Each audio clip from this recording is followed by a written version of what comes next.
Title: The Hallway by Amanda Geedy. That August evening felt like any other celebration.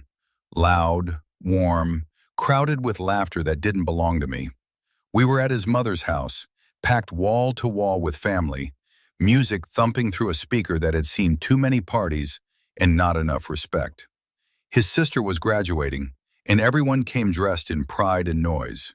I stayed close to my daughter, watching her smile, trying to ignore the quiet feeling in my chest that had been whispering to me for months. Something isn't right. He was drinking more than usual. Loud, sloppy.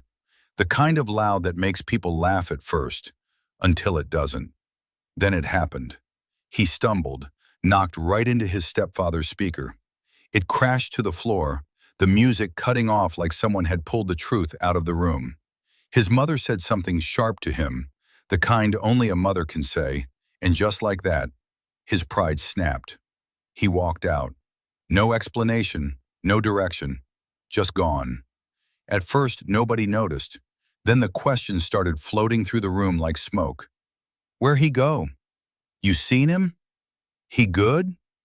I didn't have an answer, and something inside me told me not to go looking. An hour passed, maybe more. Then he came back. Like nothing happened. He leaned toward me, voice low, casual, too casual. Come here. I followed him into the hallway, confused but calm. Maybe he wanted to apologize. Maybe he wanted to explain. Maybe. But the hallway wasn't empty. She was standing there, tall, solid, about 6 feet, maybe more.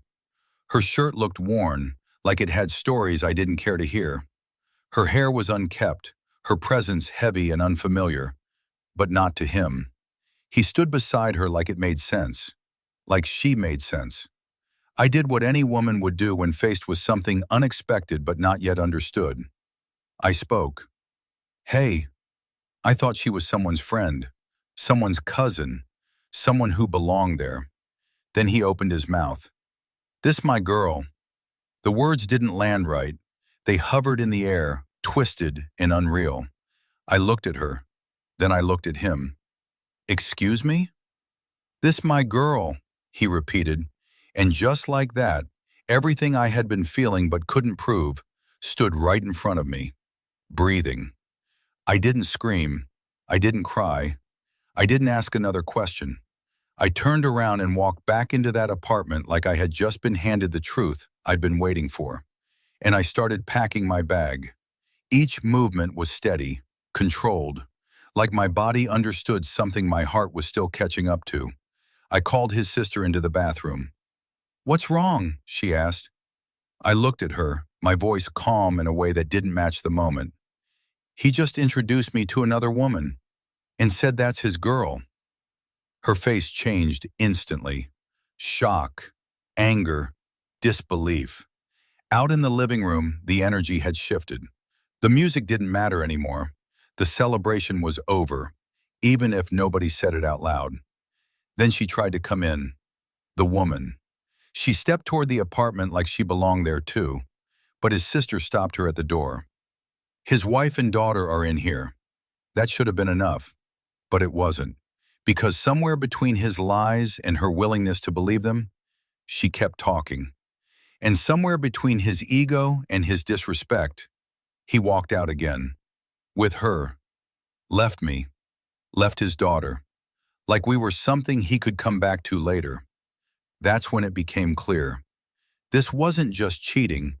This was abandonment. I walked up to his mother. I'm leaving, I said. She looked at me, firm. No, stay. He has to leave. But I shook my head. No, me and my daughter, we're going home. Because some doors don't need to be closed slowly. Some you walk out of and never look back. The next day my phone rang, his mother. He came looking for you, she said. Looking, like he had misplaced something. Like we were something he thought would still be there waiting. Then his calls started coming in. Apologies, regret, excuses. I let the phone ring. Because there are some betrayals that don't deserve a conversation. And there are some moments that don't just break your heart, They wake you up.